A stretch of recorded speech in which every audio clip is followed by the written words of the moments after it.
BC107 BJT ട്രാൻസിസ്റ്ററിന് 3 പിൻസാണുള്ളത്. അപ്പോൾ ഈ 3 പിൻസും ഒരേപോലെ ഇരിക്കുന്നതുകൊണ്ട് തന്നെ നമുക്ക് കൺഫ്യൂഷൻ വരും ഇതിൽ ഏതാണ് ബേസ് എമിറ്റർ കളക്ടർ എന്ന്. അപ്പോൾ അത് എളുപ്പം മനസ്സിലാക്കാൻ വേണ്ടി നമ്മുടെ ഈ BC107 എന്ന് പറഞ്ഞ ഈ ട്രാൻസിസ്റ്ററിൽ ഒരു ടാഗ് ഉണ്ടാവും. അതായത് ഒന്ന് പ്രൊജക്റ്റ് ചെയ്ത് നിൽക്കുന്ന ആ ഒരു ഭാഗം, അതിനെ ആൻറ്റി ക്ലോക്ക് വൈസ് നോക്കാം. അതായത് ഈ ഫിഗറിൽ ഇപ്പോൾ കാണുന്ന പോലെ ആൻറ്റി ക്ലോക്ക് വൈസ് നമ്മൾ നോക്കുമ്പോൾ ആദ്യം വരുന്നതായിരിക്കും എമിറ്റർ, പിന്നെ ബേസ്, പിന്നെ കളക്ടർ.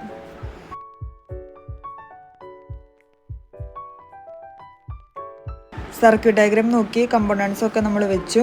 ഇനി VCC 12 വോൾട്ട് കൊടുക്കണം. അതിനുവേണ്ടി DC സപ്ലൈയിൽ നിന്ന് പോസിറ്റീവും നെഗറ്റീവും സർക്യൂട്ടിൻ്റെ പോസിറ്റീവിലോട്ടും ഗ്രൗണ്ടിലോട്ടും കണക്ട് ചെയ്യണം.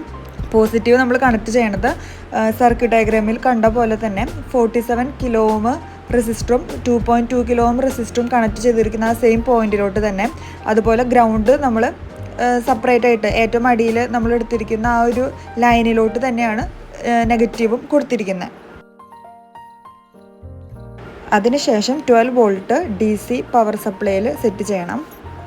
എന്നിട്ട് DSOയുടെ ചാനൽ 1ൽ നിന്ന് ഒരു പ്രോബ് എടുത്ത് സർക്യൂട്ടിൻ്റെ ഔട്ട്പുട്ടിലോട്ട് കണക്ട് ചെയ്യാം. അതായത് സർക്യൂട്ട് ഡയഗ്രാം പ്രകാരം 1 മൈക്രോഫാരഡ് കപ്പാസിറ്റർ വെച്ചിരിക്കുന്ന അതിന് അക്രോസ് ആയിട്ട് നമ്മൾ ഈ പ്രോബ് കണക്ട് ചെയ്യണം, പോസിറ്റീവ് നെഗറ്റീവും. നമ്മളിത് ഓസിലേറ്ററാണ് ഉണ്ടാക്കുന്നത്. അതായത് ഇതിന് ഇൻപുട്ട് ഉണ്ടാവില്ല, ഔട്ട്പുട്ടായിട്ടായിട്ട് വേണം നമുക്ക് സൈൻ വേവ് കിട്ടാൻ. അപ്പോൾ നമ്മൾ പ്രോബ് കണക്ട് ചെയ്തു, അതിനുശേഷം നമുക്കൊരു സൈൻ വേവ് കിട്ടും. അത് നമുക്കിനി വരയ്ക്കാൻ വേണ്ടി നമ്മൾ എന്ത് ചെയ്യണം, അതിൻ്റെ ഫ്രീക്വൻസി മെഷർ ചെയ്യാം. ഫ്രീക്വൻസി മെഷർ എന്ന് പറഞ്ഞൊരു ബട്ടൺ കാണും. അത് അമർത്തി കഴിഞ്ഞ് കഴിഞ്ഞാൽ ചാനൽ 1ലുള്ള ഫ്രീക്വൻസി കിട്ടിക്കഴിഞ്ഞാൽ പിന്നെ ടൈം പീരീഡ് കാണാൻ 1/f ചെയ്താൽ മതി. അപ്പോൾ നമുക്ക് ടൈം പീരീഡ് കിട്ടും. ഇനി നമുക്ക് ഇതിൻ്റെ ആംപ്ലിറ്റ്യൂഡ് അറിയണം. നമുക്ക് ഈ സൈൻ വേവ് വരയ്ക്കുമ്പോൾ ടൈം പീരീഡ് കിട്ടിയാൽ മാത്രം പോരല്ലോ, നമുക്ക് ആംപ്ലിറ്റ്യൂഡ് അറിയണം. ആംപ്ലിറ്റ്യൂഡ് അറിയാൻ വേണ്ടി നമ്മൾ എന്ത് ചെയ്യണം, മെനുവിൽ പോവുക, കേഴ്സർ എടുക്കാം.